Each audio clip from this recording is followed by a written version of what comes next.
Buenas noches, señor decano de la Facultad de Derecho de la Universidad Interamericana de Puerto Rico, doctor Julio Fontanet Maldonado, decana de Asuntos Académicos de esta facultad, doctora Yanira Reyes, compañeros profesores de la Facultad de Derecho de la Universidad Interamericana de Puerto Rico, senadora Rosana López León, presidenta de la Comisión de Derechos Civiles del Senado de Puerto Rico y sus colaboradores aquí presentes, doctor José Javier Colón Morera, catedrático de Ciencias Políticas de la Universidad de Puerto Rico y coeditor del libro que se presenta esta noche, doctora Itzae Alegría Ortega, investigadora de la Universidad de Puerto Rico y editora y coeditora del libro que presentamos hoy, doctor Rafael Cox Alomar, orador invitado y profesor adjunto de esta Facultad de Derecho de la Universidad Interamericana, compañeros profesores de otras facultades aquí presentes, un saludo muy especial al Consejo de Estudiantes de esta Facultad de Derecho y a su presidente, el señor Jorge Sanabria, quienes son organizadores de esta actividad, y a los estudiantes, demás estudiantes y público en general que nos visita. Bienvenidos sean todos a esta facultad para la presentación del libro Puerto Rico y los Derechos Humanos, una intersección plural, editado por los doctores José Javier Colón Morera e Itza Alegría Ortega. En estos momentos voy a ceder la palabra al doctor Julio Fontanet Maldonado, decano de esta Facultad de Derecho, no sin antes hacer la aclaración que en el programa de mano dice erróneamente que es decano de estudiantes, no, es decano en propiedad de esta Facultad de Derecho.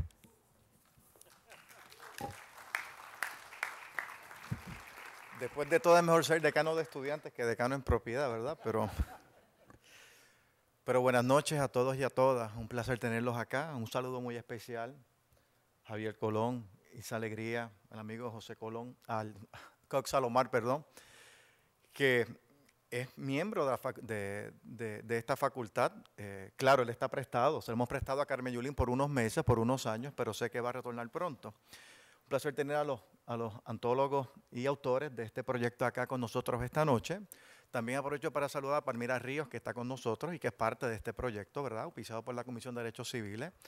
A la compañera María Lourdes Guzmán, presidenta del Movimiento Unión Soberanista, y todos, ¿verdad? Amigos que estamos aquí presentes en esta ocasión especial. Y realmente, bueno, Carlos es de la casa ya. Carlos no hay que saludarlo, y a Juan Correa, todos somos amigos y amigas acá. Pero decía que es una ocasión realmente bien especial y un poco pensando sobre lo que significa este proyecto. Recordé 3 cosas que me han pasado en la vida, ¿verdad? No muy trascendentales, pero pertinentes al tema. Recuerdo hace unos años una conferencia que tuve el placer de participar como espectador con el doctor Ronald Dworkin, que estaba dando un curso en la Escuela de Chicago. Y recuerdo que estabas hablando de los derechos humanos, pero sobre todo estaba haciendo una crítica muy severa a los utilitaristas y a los positivistas por su menosprecio, por decirlo así, a los derechos naturales, ¿verdad? Que básicamente es la premisa, ¿verdad? Es la legitimación, la sustentación de los derechos humanos. Y él cómo los criticaba particularmente a los positivistas, bajo la premisa de que si no es un derecho que no está reconocido por un ordenamiento jurídico, pues evidentemente, según los positivistas, no es un derecho que sea digno de reconocer o que tenga algún tipo de eficacia. Evidentemente, postura que criticaba severamente el profesor Ronald Dworkin. Pero también, más en Puerto Rico, recordaba ya para el 2006, y recuerdo que Rosabel estaba conmigo ese día, escuchamos una conferencia de quien era en aquel entonces juez asociado del Tribunal Supremo, Jaime Fuster.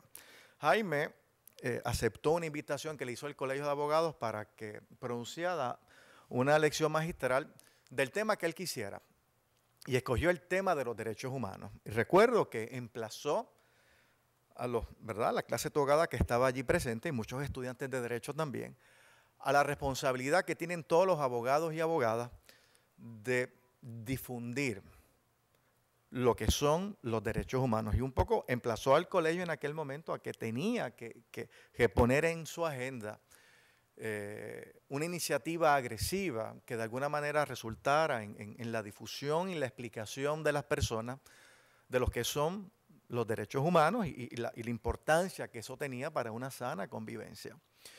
Y por último, recuerdo hace 2 años haber colaborado con Juan Correa, que está allí en la última fila. Juan se inventó esta cosa de la marcha o la gira de la dignidad, que era, alquiló 3 guaguas con estudiantes de Derecho y profesores de varias facultades, para entonces, algunos en Mayagüez, otros en Fajardo, otros en Ponce, pues discurrir por todo Puerto Rico para explicar a las personas en los centros comerciales, en las plazas, en las iglesias, la importancia de los derechos humanos. Trae esto dignidad, que este año pues se repite esa iniciativa, y que me explicaba Juan que él tomó esa iniciativa de los llamados Freedom Riders, allá en los 60 en los Estados Unidos. Lo interesante de esa experiencia, que fue realmente espectacular para todos los que participamos, fue una encuesta que se hizo donde se le preguntaba a las personas su conocimiento, sus nociones básicas sobre los derechos humanos. Y lamentablemente, pero debo decir no sorprendentemente, el resultado es que desconocían realmente lo que eran los derechos humanos.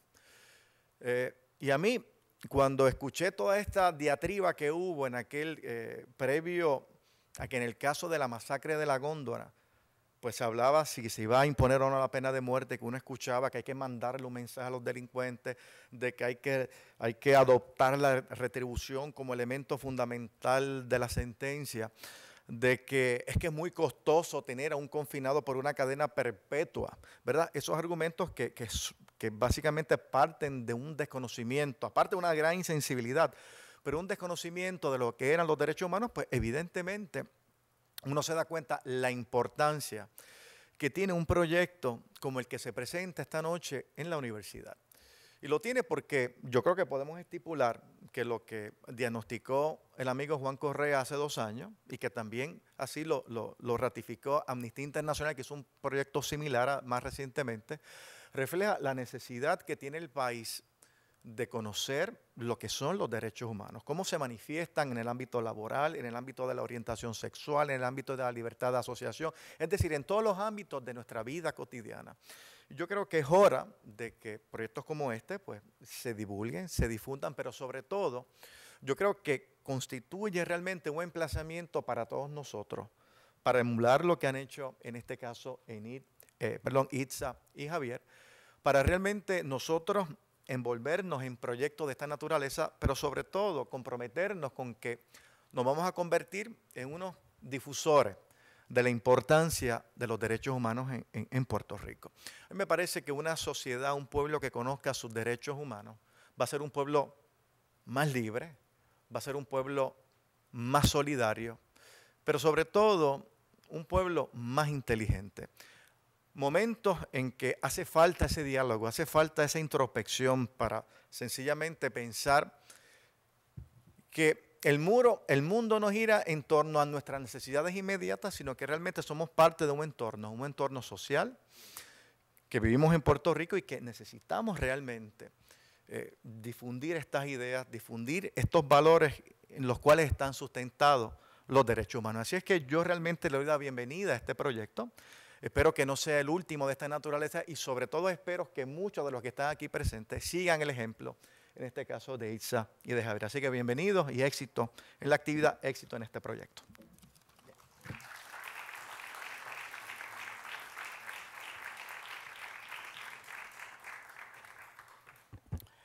Bueno, en este momento vamos a hacer una breve semblanza de nuestro orador invitado, así como de los editores del libro. Rafael Cox Alomar obtuvo un bachillerato magna cum laude en la Universidad de Cornell. Posteriormente se trasladó a Inglaterra para proseguir estudios graduados, obteniendo el grado de doctor en Historia por la Universidad de Oxford. Posteriormente cursó estudios en la Escuela de Derecho de la Universidad de Harvard, de donde obtuvo el grado de Juris Doctor en el año 2004. Se ha dedicado a la práctica privada de la abogacía, tanto en Washington, D.C., como en Puerto Rico, especializándose en temas de derecho internacional, arbitraje comercial internacional. Además, se ha desempeñado como profesor adjunto de Derecho Constitucional en esta casa, la Facultad de Derecho de la Universidad Interamericana de Puerto Rico. Entre otros escritos, es autor del libro Revisiting the Transatlantic Triangle, The Constitutional Decolonization of the Eastern Caribbean, publicado en el año 2009. José Javier Colón Morera es catedrático en el Departamento de Ciencia Política de la Universidad de Puerto Rico, recinto de Río Piedras. Enseña e investiga temas tales como las relaciones políticas entre Estados Unidos y Puerto Rico, los derechos humanos, persecución política, clase política de Estados Unidos y políticas educativas. Entre otros, es autor, junto a Ramón Bosque Pérez, de los libros Puerto Rico Under Colonial Rule y de las carpetas Persecución Política y Derechos Civiles en Puerto Rico. Itza E. Alegría Ortega es investigadora de la Universidad de Puerto Rico, recinto de Río Piedras. Hasta el año 2011 se desempeñó como directora asociada del programa de estudios de honor de esa universidad. De esto último yo puedo dar fe, porque como hace 15 años estuve en el programa de estudios de honor del recinto y fui discípulo de la doctora Alegría. Al presente se mantiene investigando temas relacionados con poder político, género y derechos humanos. Entre otras publicaciones, es editora del libro Contrapunto de Género y Raza en Puerto Rico, publicado por el Centro de Investigaciones Sociales en el año 2005. Bueno, sin más preámbulos, voy a dejar con ustedes al orador invitado de esta noche, el doctor Rafael Cox Alomar.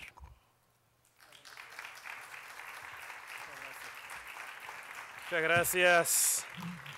Muchas gracias al decano en propiedad y decano estrenado ya de esta Facultad de Derecho, el amigo Julio Fontanet, que es un gladiador de muchas batallas, entre ellas los tribunales del pueblo, que se escenificaron muy recientemente y que representan un paso importante en la afirmación espontánea de los derechos humanos aquí en Puerto Rico.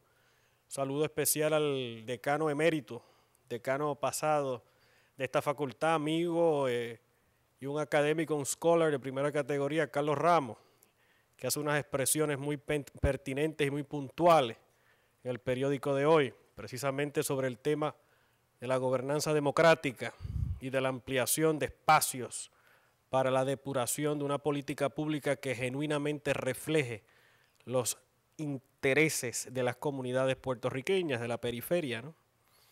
Un saludo muy especial a la profesora Itza Alegría, al profesor José Javier Colón.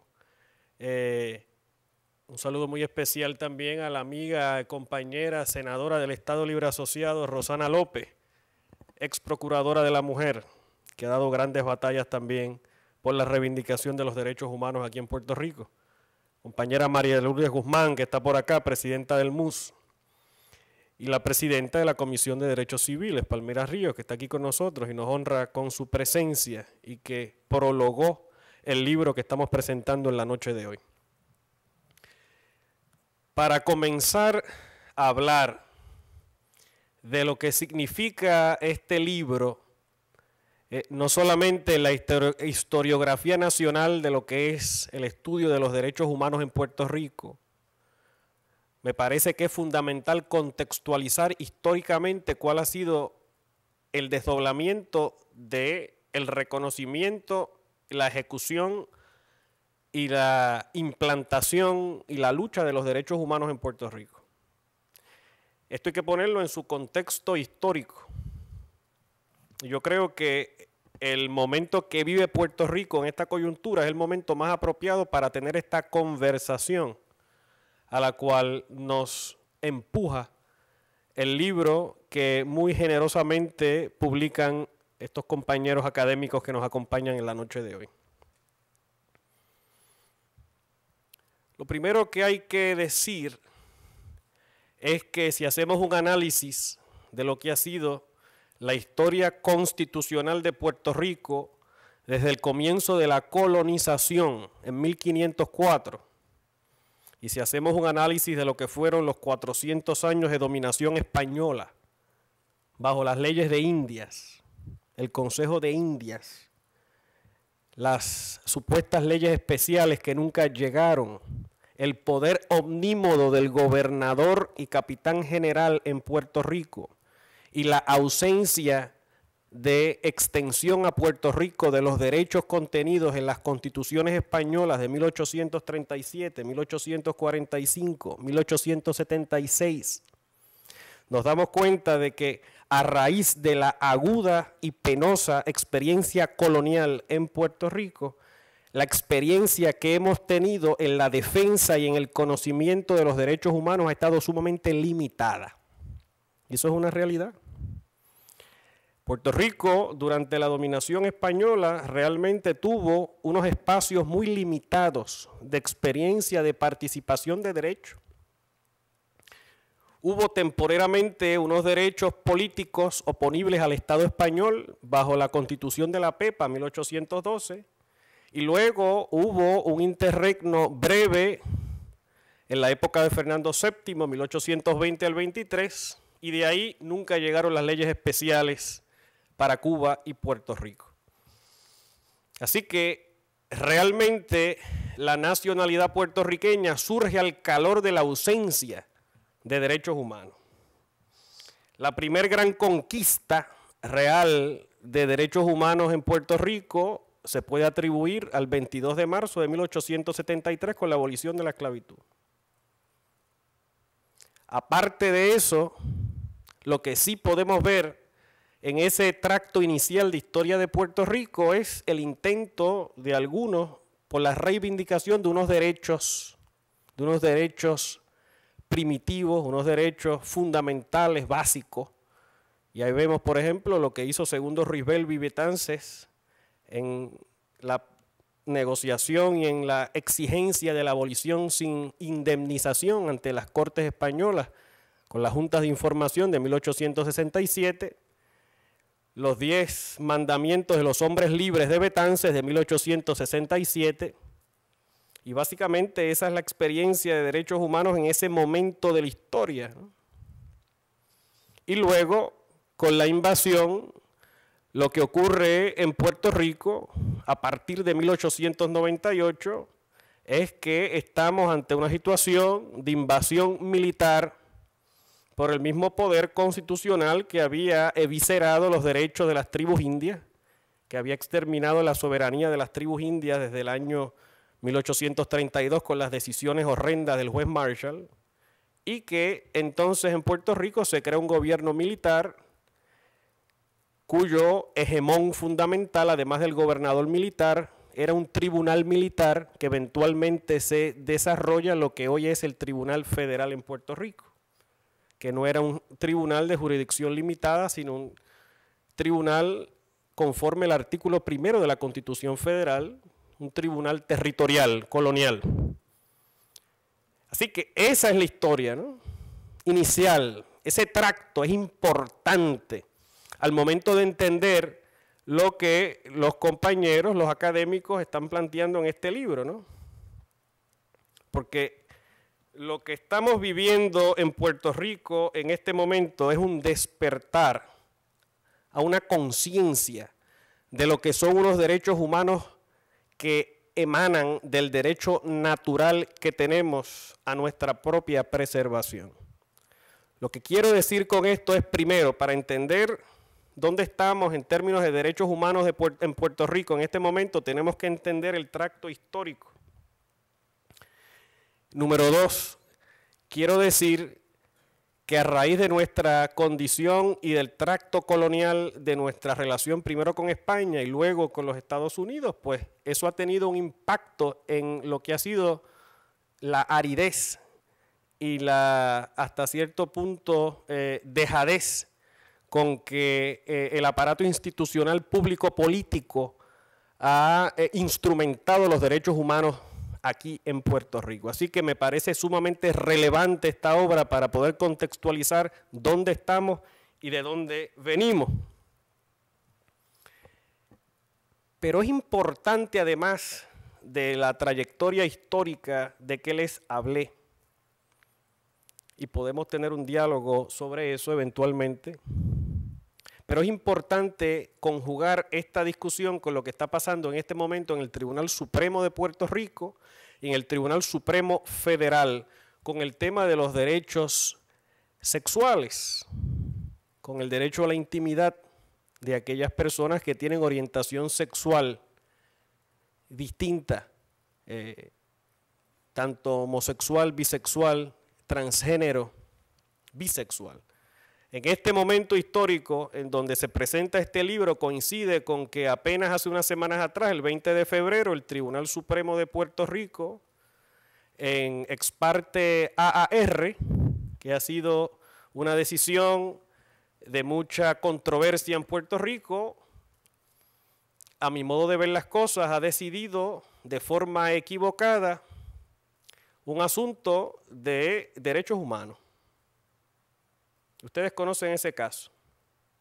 Eso pasó el 20 de febrero aquí en Puerto Rico, en donde se estaba analizando, en donde se estaba escudriñando la constitucionalidad de los artículos 137 y 138 del Código Civil de Puerto Rico, lo que respecta a la adopción por una pareja del mismo sexo.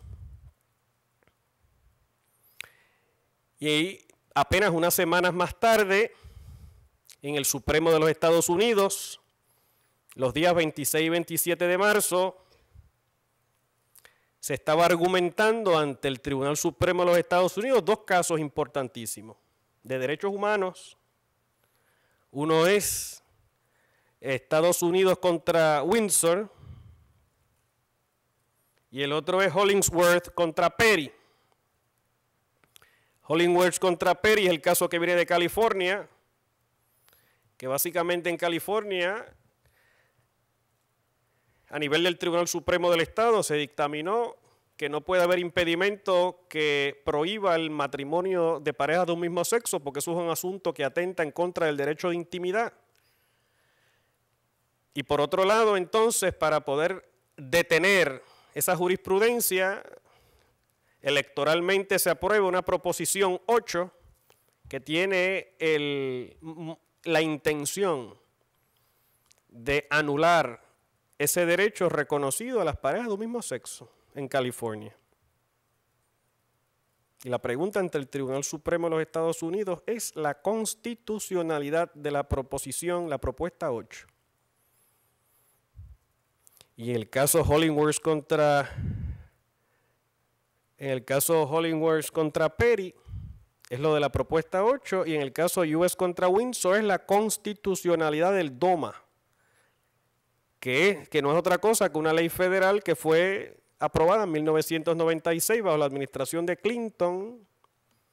Es el Defense of Marriage Act, que básicamente prohíbe el reconocimiento de entera fe y crédito de matrimonios de parejas de un mismo sexo. O sea que lo que está en juego en el Supremo de los Estados Unidos en este momento es un asunto de importancia fundamental en el debate de los derechos humanos. Y ese es el mundo en el cual nos estamos desenvolviendo en este momento. A mí me parece que este libro lo que está planteando a los puertorriqueños es que a partir de 1952, cuando se aprueba una Carta de Derechos modelada a la luz de la Declaración de los Derechos Universales del Hombre, nosotros tuvimos nuestro primer experimento, ensayo, con respecto al reconocimiento de unos derechos civiles que emanan de la soberanía inherente de los puertorriqueños. Y hubo unas conquistas importantes en ese ejercicio, entre ellos la constitucionalización de la prohibición de la pena de muerte, la constitucionalización de la defensa del ambiente, batallas importantes en términos de explícitamente defender la inviolabilidad de la dignidad del ser humano. Y realmente hubo unas conquistas en términos de derechos civiles, al menos teóricos, importantes en aquel momento.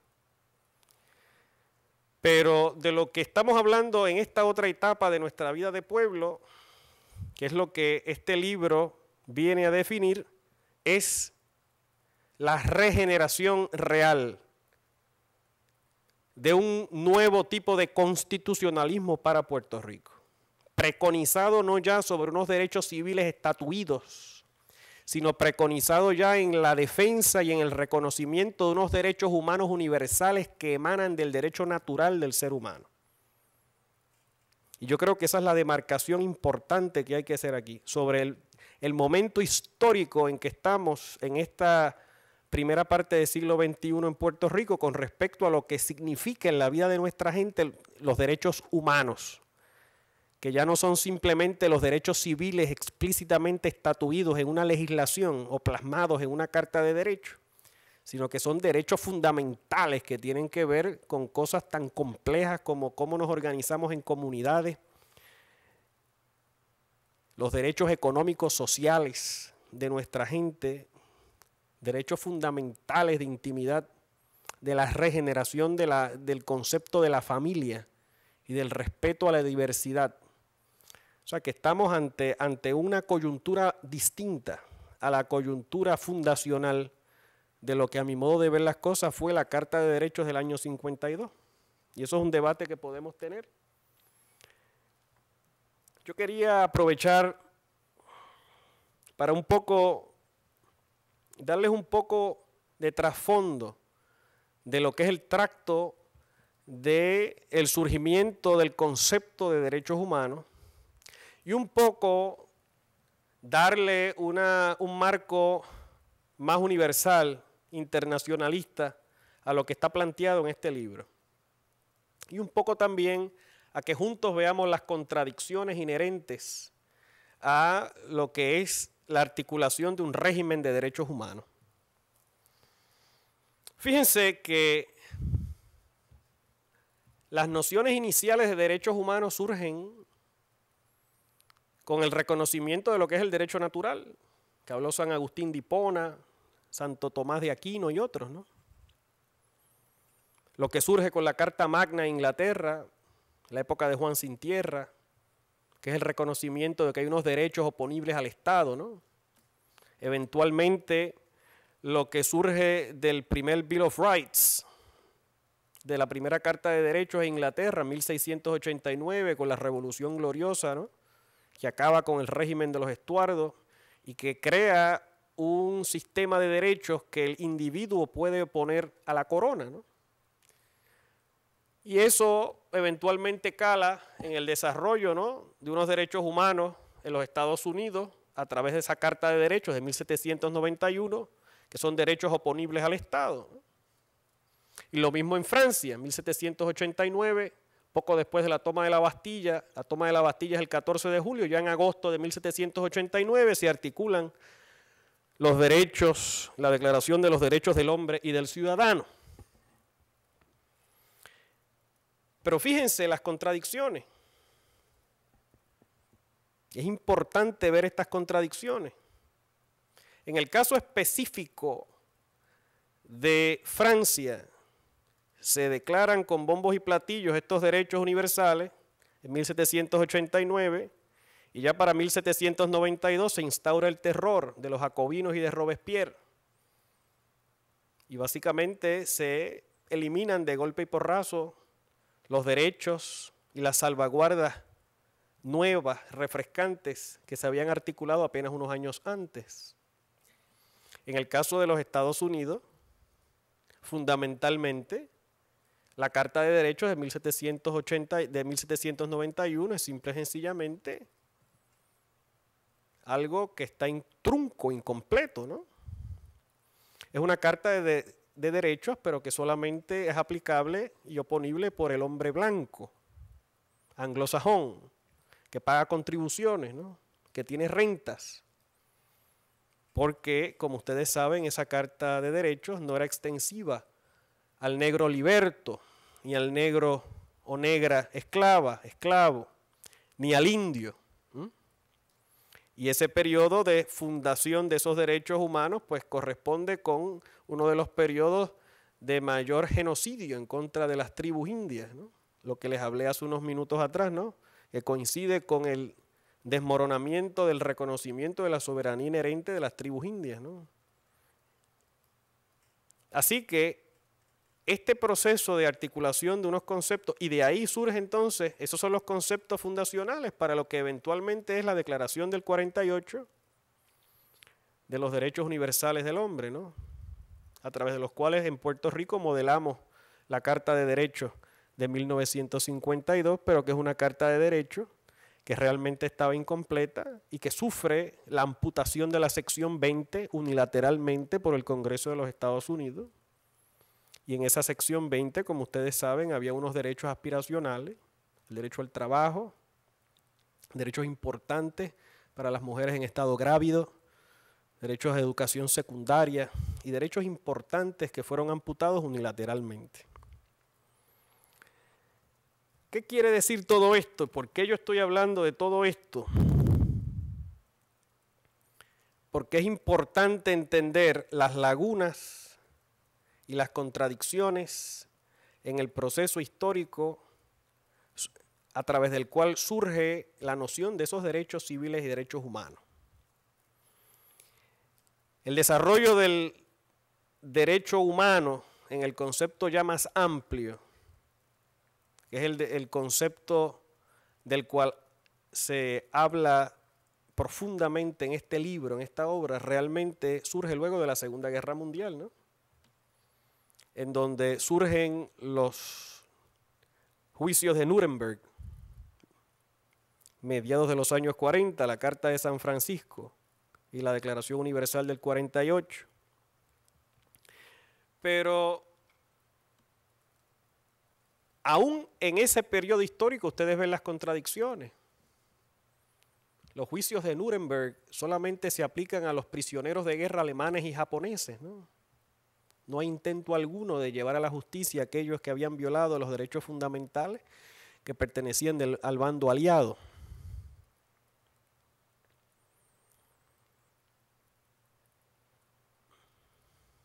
Y lo mismo ocurre eventualmente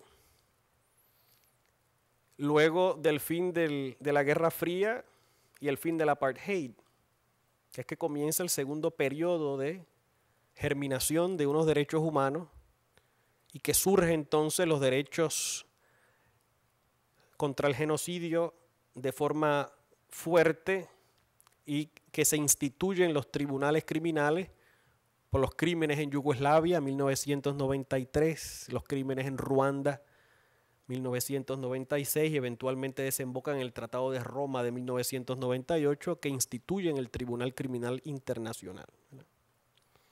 Pero aún ahí hay contradicciones.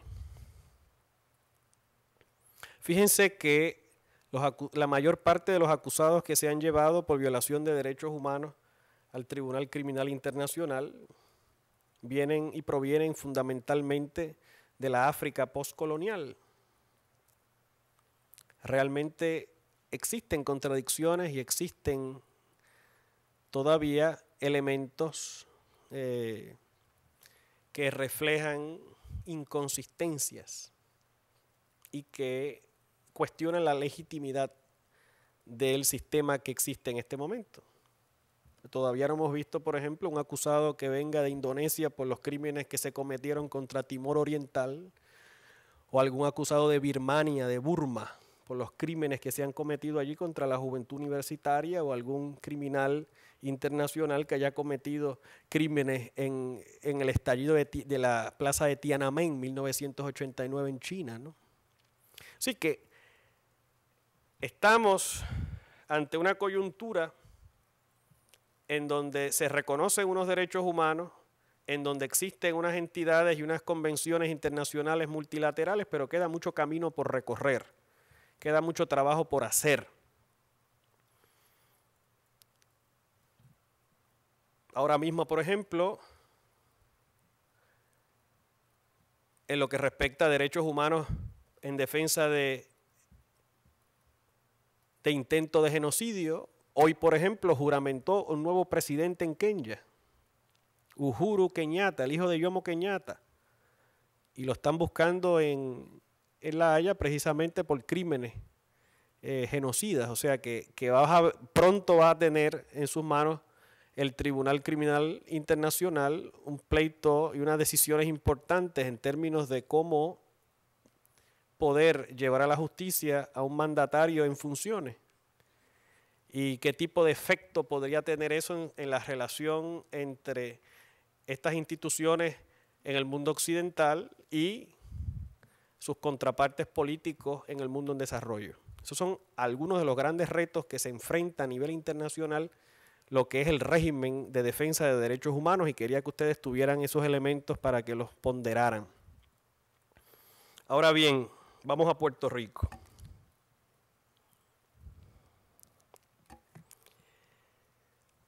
Vamos a Puerto Rico y vamos a comenzar con ese prólogo de Palmira Ríos, que es la embocadura para poder comenzar a evaluar las latitudes y las coordenadas que están planteadas en este libro.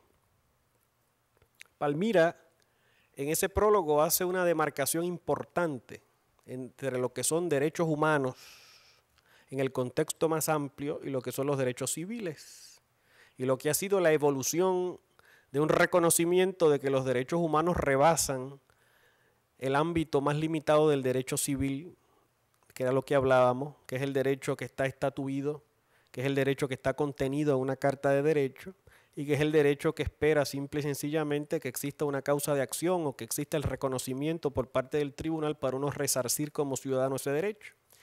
Y ella lo que está planteando en ese prólogo, que es importante, es que estamos en una época en Puerto Rico en donde ya el ciudadano puertorriqueño no tiene por qué esperar a que la legislatura legisle la existencia de un derecho, porque existen unos derechos que rebasan el ciclo y el ámbito legislativo y que existen y coexisten, y que simple y sencillamente el ciudadano tiene y la comunidad tiene ante sí la autoridad para hacer valer esos derechos. Y yo creo que hay que explorar eso en el contexto de lo que es la gobernanza democrática de las comunidades periferales y las comunidades marginadas en Puerto Rico. Y cuando digo comunidades marginadas me refiero no solamente a las comunidades físicamente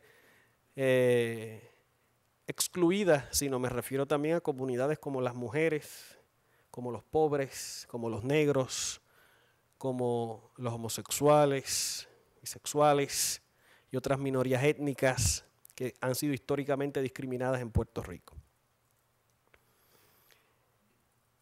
El trabajo de Luis Rivera Pagán, que trata sobre fundamentalismo y homofobia,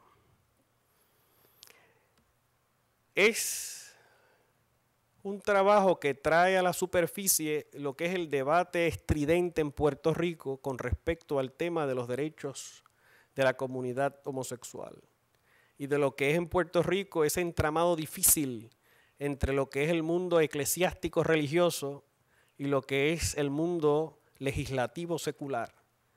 Y trae a colación una jornada, me parece a mí, bochornosa en la historia política reciente de Puerto Rico, que fue la consideración, se recuerdan ustedes, la resolución concurrente aquella 99, ¿no? Que no era otra cosa que un intento de legislar y de llevar a rango constitucional, de constitucionalizar el discrimen en contra de la comunidad homosexual, que era lo que ya había intentado en 1996 el estado de Colorado. Carlos se recuerda el caso Romer contra Evans, que llegó al Supremo Federal en el 96, que básicamente se encontró que ese tipo de acción era violenta la cláusula de la igual protección de las leyes y era de su faja inconstitucional. O sea que se pretendía revertir la historia a través de las manos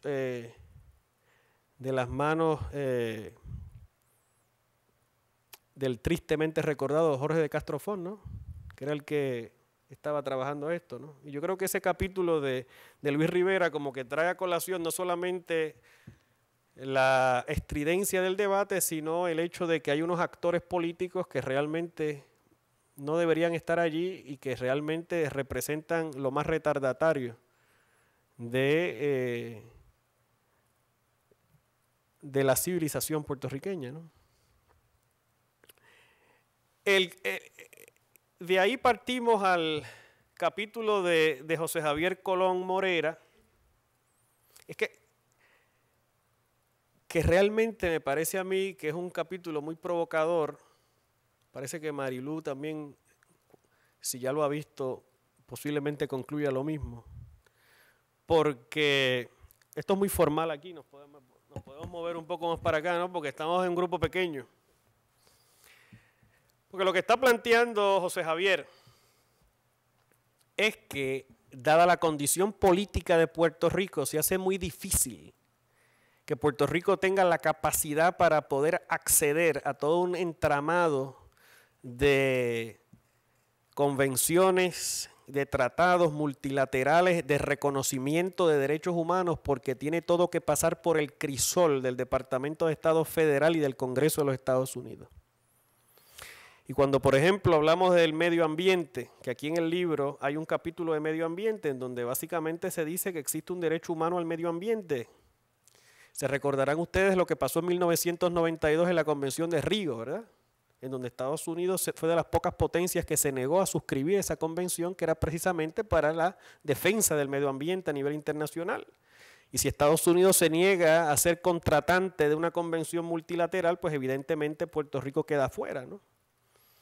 Y lo mismo ocurrió con el Tratado de Roma de 1998, que es el tratado que lleva a la institución de ese Tribunal Criminal Internacional. Si Estados Unidos pues no forma parte, Puerto Rico tampoco, ¿no? O sea que lo que está planteado en ese capítulo es hasta qué punto el tema de los derechos humanos va de la mano del tema de la relación político-constitucional entre Puerto Rico y los Estados Unidos, ¿no? Un tanto de hacer lo que yo intenté hacer al comienzo de esta charla, ¿no? De ponerlo en contexto. Me parece que José Javier lo pone en contexto, ¿no? Y eso es una de las áreas, el tema de la pena de muerte, por ejemplo. Aquí en Puerto Rico, olvídense ustedes de la Constitución, en 1929, la Asamblea Legislativa de Puerto Rico, ¿ok? 1929 estatutariamente prohíbe la pena de muerte. Y luego se constitucionalizó en el 52. Pero la relación política con los Estados Unidos hace imposible, y se intentó por la vía judicial. ¿Se recuerdan de ustedes de la decisión del juez Casella? Caso de pena de muerte, ya hace unos años atrás, en donde se intentó articular una interpretación creativa de la disposición pertinente en el Estatuto de Relaciones Federales, y el circuito de Boston básicamente revocó esa determinación. O sea que me parece a mí que esa es una de las avenidas importantes de discusión, lo referente a derechos humanos en Puerto Rico y cómo el estatus político incide de forma negativa o positiva como obstáculo en la consecución de esos derechos humanos, inclusive, y quizás siendo más provocador que José Javier, deberíamos de quizás plantear que el tema de derechos humanos se debe de incluir en la agenda de trabajo del Grupo de Casablanca sobre Puerto Rico. Que no se trata de esta forma y que debería abordarse dentro del contexto de derechos humanos. Carlos Ramos ofrece una obra, una aportación importante en lo que respecta al derecho de expresión en Puerto Rico, en lo que respecta al derecho humano a la expresión, y hace en el libro, en su capítulo, una discusión importante de elementos importantes del derecho amplio de expresión, y trae a colación otros derechos subsidiarios al derecho de expresión, como es el derecho a la información pública, y lo que se vivió con el caso de Filiberto Ojeda Ríos, ustedes se recordarán, en donde a los puertorriqueños y al gobierno de los puertorriqueños se le negó acceso a información pública. El gobierno de Puerto Rico estuvo a oscuras en ese proceso. Eso era un proceso en donde se había violado el derecho más fundamental de todos los derechos humanos, que es el derecho a la vida. Y en ese capítulo se trae a colación también cómo desde la oficialidad en los últimos tiempos en Puerto Rico se ha venido violando derecho de asociación, derecho de prensa, derecho de los fotoperiodistas a estar en las galeras de la legislatura, lo que ha sido la violencia institucional, incluyendo la ley Tito Kayak, que ustedes saben que durante la pasada jornada electoral se recabó del país un mandato para derogar esa ley abusiva en contra del derecho de expresión y no hubo acción desde la oficialidad legislativa ni ejecutiva y un juez en Ponce resolvió que era inconstitucional la acción que se tomaba en contra de los 6 valientes de Santa Isabel. Y ahora quizás desde la oficialidad lo que sea más efectivo es no rebatir ni apelar esa determinación. Pero definitivamente la libertad de expresión en Puerto Rico en el siglo XXI está en jaque. Un derecho humano tan fundamental como ese está bajo acecho, al pie del cañón, lo cual parecería ser inconcebible. Y ese capítulo de Carlos Ramos es importante en ese respecto. Por eso es importante. Y ese capítulo va de la mano con el capítulo de José Javier Colón Morera sobre la democracia degradada y el tema de la relación político-constitucional de Puerto Rico y cómo eso de alguna manera guarda relación con lo que ha sido la privación en momentos importantes de ese derecho fundamental de expresión. Luego, Itza Alegría le ofrece al país una mirada refrescante y profunda del tema de los derechos de la mujer, los derechos fundamentales de la mujer puertorriqueña, y cómo todavía hoy no existe igualdad entre los géneros. De hecho, hoy mismo, hace unas horas atrás, el presidente Obama envió un comunicado de prensa en donde le está implorando básicamente al Congreso de los Estados Unidos que pase una legislación que él presentó hace un tiempo atrás para finalmente asegurar que en los Estados Unidos haya igual paga por igual trabajo entre hombres y mujeres. O sea que este es un tema que, a pesar de las luchas grandes de las mujeres a principios del siglo XX, sufragio, participación, Comisión de Derechos de la Mujer en Puerto Rico y en Estados Unidos, todavía queda mucho trabajo por hacer.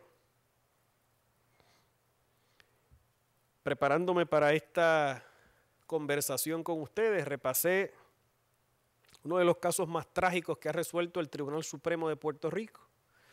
En 1924, por voz del juez presidente del Toro, el caso Morales y Benet contra Junta de Inscripción Electoral, cuando el Tribunal Supremo de Puerto Rico determinó que con respecto a las mujeres el derecho al voto no era un derecho fundamental y se negó a extender la aplicación de la enmienda 19 de la Constitución Federal a Puerto Rico. Trágico. Pero todavía hoy existen grandes trabas para los derechos de la mujer puertorriqueña.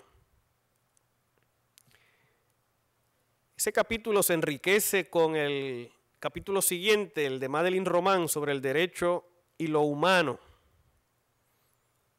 en donde la profesora Román ahonda en otros temas de derechos humanos que son bien relevantes para el Puerto Rico del siglo XXI, el derecho de los presidiarios, la crisis carcelaria, los crímenes de odio, lo que pasó con el joven Jorge Steven en el año 2009, el tema de la policía,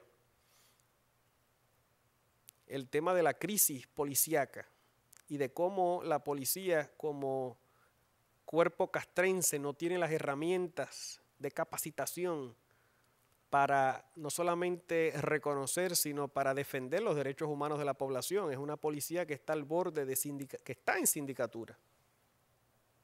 Y que eso es uno de los problemas más grandes que enfrenta en este momento el pueblo de Puerto Rico en la consecución y el reconocimiento de esos derechos humanos.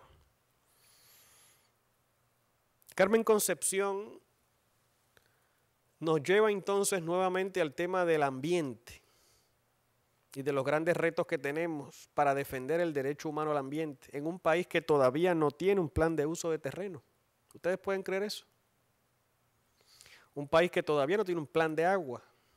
¿Pueden creer eso? En una isla con escasos recursos de agua y de tierra. Y no tenemos planes para atender el uso de esos recursos que constituyen elementos fundacionales del patrimonio ambiental de los puertorriqueños.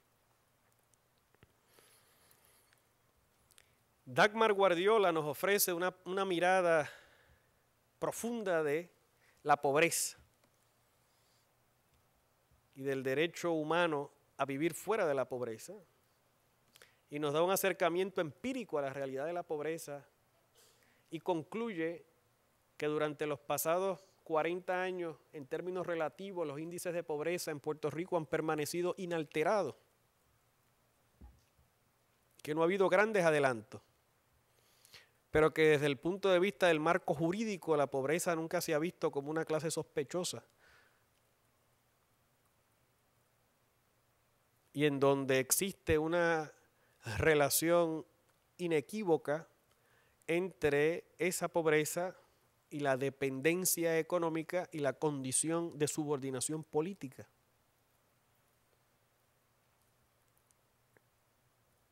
¿Se recuerdan ustedes de lo que sucedió con la derogación de la Ley 489 de 2004 por parte de la pasada administración con respecto al G8?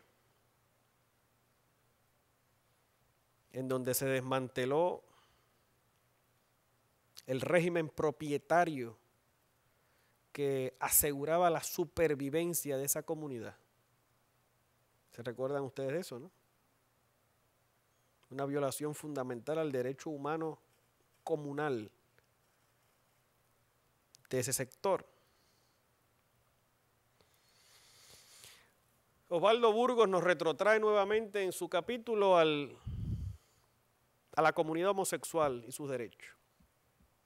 Y va más allá, en ese capítulo hace un análisis de lo que ha sido la jurisprudencia del Tribunal Supremo en casos que tienen algún tipo de connotación homosexual desde el año 53 en adelante, y cómo esa jurisprudencia de alguna manera refleja los prejuicios homofóbicos de una sociedad fundamentalmente prejuiciada en contra de esa comunidad. Y me parece a mí que en ese capítulo Osvaldo Burgos nos ofrece a nosotros las coordenadas de lo que tenemos que estar evaluando en los casos que eventualmente y subsiguientemente le seguirán al caso ex parte AAR. Me parece a mí que el capítulo de esa jornada, de ese caso que se acaba de decidir, no va a ser el último, va a ser el primero de muchos, hasta que se logre reconfigurar la jurisprudencia y el Estado de Derecho en Puerto Rico. Carlos Alá Santiago, en su capítulo sobre derechos laborales, hace un análisis importante, oportuno, controversial, entre lo que es el derecho internacional al trabajo y en los derechos internacionales de los trabajadores y el Estado de Derecho laboral en Puerto Rico. Digo controversial porque evidentemente, dada la crisis fiscal en Puerto Rico, muchas de las medidas que desde la oficialidad se toman son medidas que afectan muy particularmente a los trabajadores puertorriqueños. Y me parece a mí que Carlos Alá Santiago hace un planteamiento importante, primero de que aquí, para que haya un cumplimiento estricto de los derechos humanos de los trabajadores, pues no puedes tener la legislación laboral desparramada, en leyes especiales desparramadas, sino que deberíamos tener aquí un código laboral, deberíamos de tener aquí una noción clara de lo que son los derechos de los trabajadores, los derechos propietarios de los trabajadores, y no podemos tener en Puerto Rico la siguiente distorsión. ¿Ustedes se recuerdan del caso de las escoltas? ¿Se recuerdan de ese caso? Hernández Colón contra Toledo. ¿Cómo es posible que en ese caso se reconozca como derecho propietario, derecho adquirido, el uso de una escolta.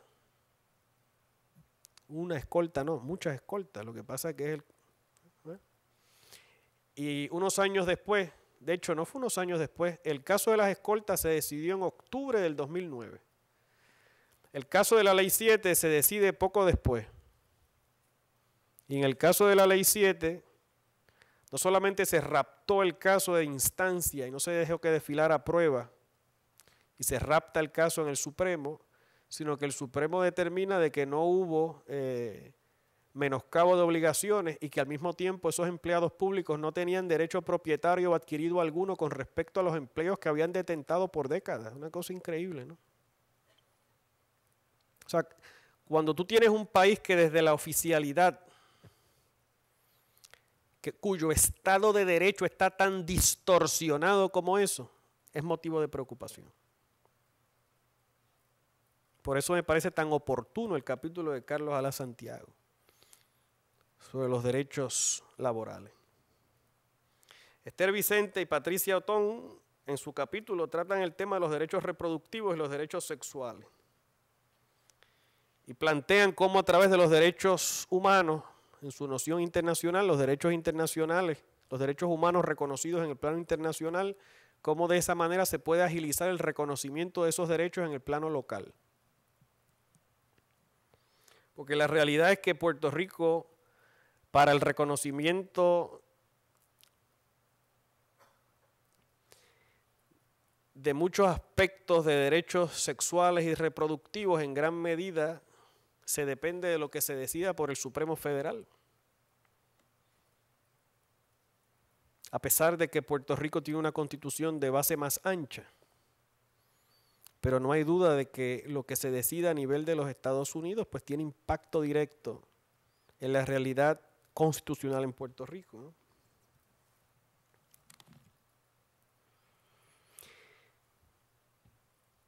Luego José Sánchez nos habla del derecho a la información en la sociedad del conocimiento y sobre la brecha digital y la alfabetización, que son temas que muchos de ustedes pensarían que están expirados en el 2013, ¿no? Alfabetización en Puerto Rico, brecha digital. Todo el mundo tiene wireless en su casa. Mire, en la medida en que el país, a través de las instituciones gubernamentales, es incapaz de resolver la crisis económica y se va acentuando la brecha entre los que tienen y los que no tienen, en esa misma medida se acentúa la brecha entre los que tienen acceso al conocimiento y a la información y aquellos que no tienen ese acceso. Y en la medida en que haya más puertorriqueños que no tengan acceso, pues tienen, con relación a sus pares, tienen menos poder, tienen menos posibilidades y de repente se quedan en la periferia, en la marginalidad. Yolanda Cordero trata en su capítulo sobre el discrimen político en el empleo público, que es uno de los males más viejos que existe en la sociedad puertorriqueña y que realmente no es un mal que sea del siglo XXI, es un mal desde que habían diputaciones provinciales a principios del siglo XIX, ¿no? De hecho, el informe de la Comisión, el informe de Derechos Civiles de 1959, cuando vino a Puerto Rico Roger Baldwin, que fue el que fundó el American Civil Liberties Union, arrojó que el discrimen político en el empleo era uno de los problemas más grandes que había aquí en Puerto Rico. Y sigue siendo así. Y va a seguir siendo así en la medida en que la economía de Puerto Rico esté colapsada por el clientelismo político y por la ley de financiamiento de las campañas políticas, que hasta que nosotros no le metamos el pecho a la ley de financiamiento de las campañas políticas, va a haber clientelismo político en el aparato gubernamental, pero para meterle el pecho al financiamiento de las campañas políticas nos topamos nuevamente con lo que José Javier Colón Morera identificó en su capítulo, que es esa relación de luces y sombras con los Estados Unidos. En la medida en que el Supremo Federal, como hizo en Citizens United, interprete de forma expansiva el derecho a la expresión con respecto a la financiación de campañas políticas, se hace sumamente difícil, por no decir imposible, que la legislatura de Puerto Rico pueda restringir la entrada de dinero fácil a las campañas políticas o dinero en función de competencia desleal entre los distintos candidatos. Y eso es algo que se aprende no en el aula de clase, leyendo los tratados constitucionales, sino es algo que se aprende en el fuego real de la política partidista. El amigo César Rey tiene un capítulo extraordinario aquí sobre la trata humana. Y César, junto con la Fundación Ricky Martin, el recinto de Río Piedras de la UPR, la Universidad de Johns Hopkins, fundó el Protection Project y básicamente identifica la trata humana, que no es otra cosa que la esclavitud en el siglo XXI, que hay niños puertorriqueños que son víctimas de la trata humana, que no existe legislación adecuada en Puerto Rico para atender este tema, ni penalidades adecuadas para poder castigar este crimen horrendo de lesa humanidad. Irónicamente, a través de este tema, pues César nos conecta al mundo, de lo que es una realidad perniciosa en el mundo y de que Puerto Rico, dado su posicionamiento geográfico y su relación con los Estados Unidos, tiene la capacidad de hacer grandes aportes en este tema tan importante de derechos humanos. Ruth Nina tiene un capítulo de inmigración y discrimen, un capítulo que habla de lo que es la xenofobia en el trópico, que uno pensaría cuando habla de xenofobia, alguna gente piensa en los tutsis, en los hutus, alguna gente piensa en los bosnios y en los croatas, pero realmente aquí en Puerto Rico, con relación a la comunidad dominicana, la comunidad haitiana, la comunidad caribeña, ha existido y existe unos prejuicios muy grandes, oficializados también a través del Estado de Derecho. Y contra eso se ha venido batallando recientemente. Luego, Leonides Santos nos ofrece una aportación sobre bioética y derechos humanos. La relación entre lo que es el derecho a la intimidad y la experimentación científica, entre lo que es el interés de la comunidad a nivel colectivo para la investigación y para el conocimiento y para la erradicación de enfermedades grávidas, y lo que es el manejo también de la intimidad y las decisiones fundamentales de los seres humanos, de cuándo morimos, cómo morimos y qué tipo de poder o autoridad tenemos sobre nuestros propios órganos, sobre nuestros propios cuerpos, y qué relación hay entre la ciencia y el derecho. Y Ana María García concluye esta obra con un capítulo sumamente aleccionador de lo que es un proyecto inspirador en Juan Domingo, que es un barrio en Guaynabo,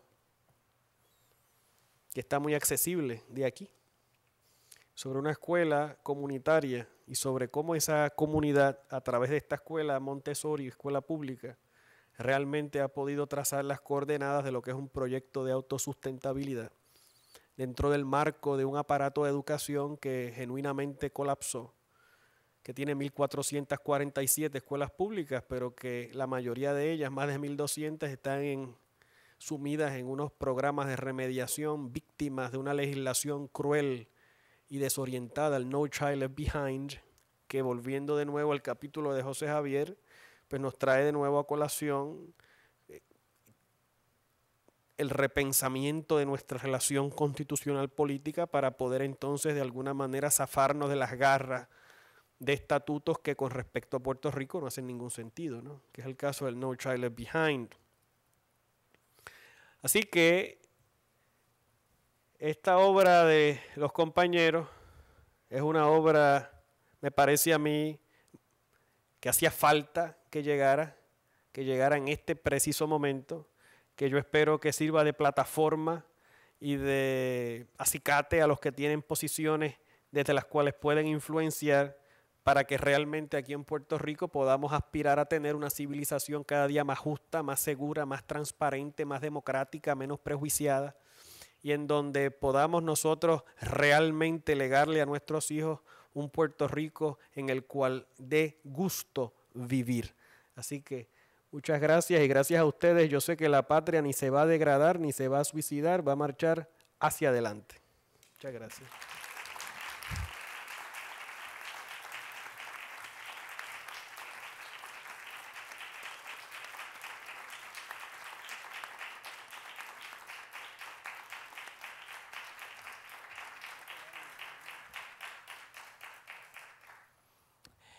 Bueno, en este momento se dirigirá a ustedes el doctor José Javier Colón Morera.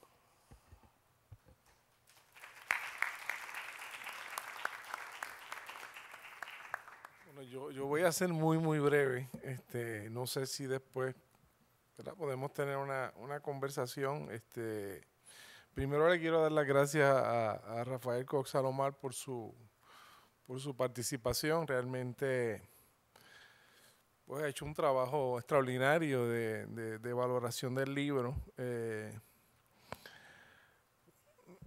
A Julio Fontanet, al decano de la facultad, a Palmira, sin el cual, en el apoyo de Palmira no hubiera sido posible este libro. Me acuerdo las primeras sesiones que tuvimos barajeando nombres.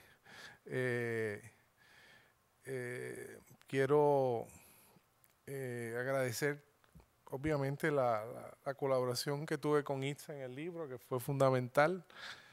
Itza y yo empezamos a escribir, ahora con esta cosa digital, escribíamos parte de la introducción y yo se la devolvía a ella y ella me la devolvía a mí, yo se la devolvía a ella, entonces ya al final no sabíamos quién había escrito qué. Así que fue un trabajo de una colaboración muy estrecha y realmente le voy a estar siempre muy agradecido. Este proyecto... y quiero agradecer también a Jorge Sanabria, el Consejo de Estudiantes. ¿Dónde está Jorge? Míralo allí. Okay. Y el privilegio de tío a Gabriela Colón, que está ahí en la audiencia y que sé que colaboró mucho. Quiero agradecer también a Esther Vicente, que está aquí, que es una de las coautoras, y obviamente a Carlos Ramos.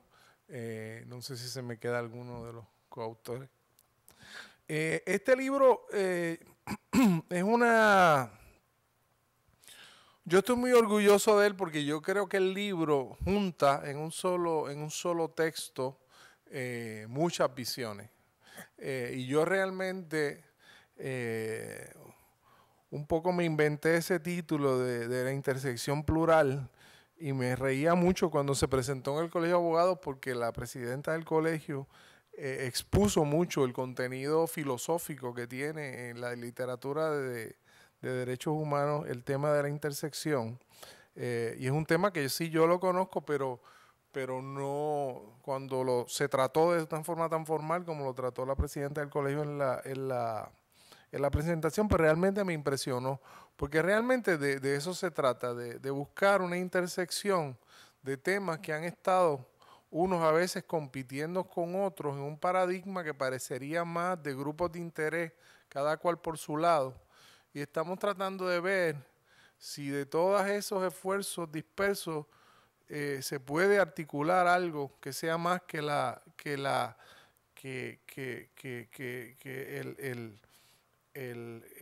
esfuerzo discreto de cada cual en cada área, y de ahí va a surgir una cosa más poderosa que es un discurso más coherente de derechos humanos que tiene una cierta unidad como temática.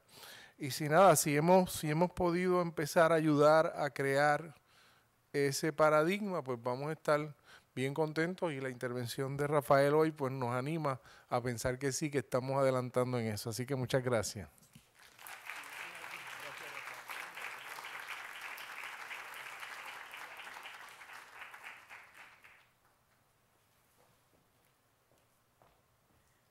Nada, yo voy a ser todavía más breve. Lo que quiero es darle las gracias obviamente a los autores que están aquí, a los que no están, porque sin su colaboración, sin su respuesta a nuestras interrogantes hubiese sido imposible hacer este libro. A la Comisión de Derechos Civiles y a su presidenta Palmira Ríos, porque definitivamente su apoyo fue fundamental en la configuración del libro y en que el libro saliera. Y por otro lado, a los estudiantes de la Escuela de Administración Pública, de la Facultad de Ciencias Sociales, de Ciencias Políticas y del programa de estudios de honor, que en ese momento yo era una de sus directoras, quienes tuvieron estos capítulos en sus momentos que eran realmente borradores, cuando eran meras ideas, y que de sus preguntas y sus preocupaciones, ¿verdad?, surgieron ya finalmente los capítulos que ustedes han tenido a bien leer o que leerán, o que nosotros esperamos que sirvan, ¿verdad?, de discusión, una discusión amplia en este país que tanto nos hace falta sobre estos temas y los muchos temas que faltan.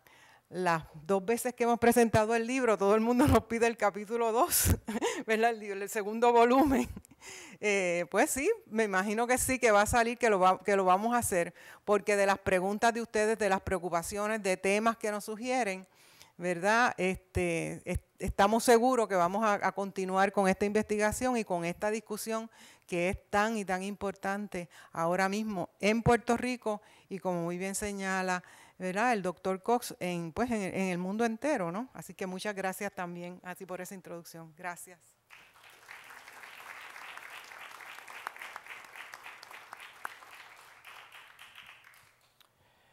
Bueno, en este momento, no porque no haya habido agradecimientos, pero ahora un agradecimiento muy especial, y para eso entonces van a subir al escenario el presidente del Consejo de Estudiantes y la estudiante Natalia Rivera Morales, relacionista público del Consejo de Estudiantes de esta facultad.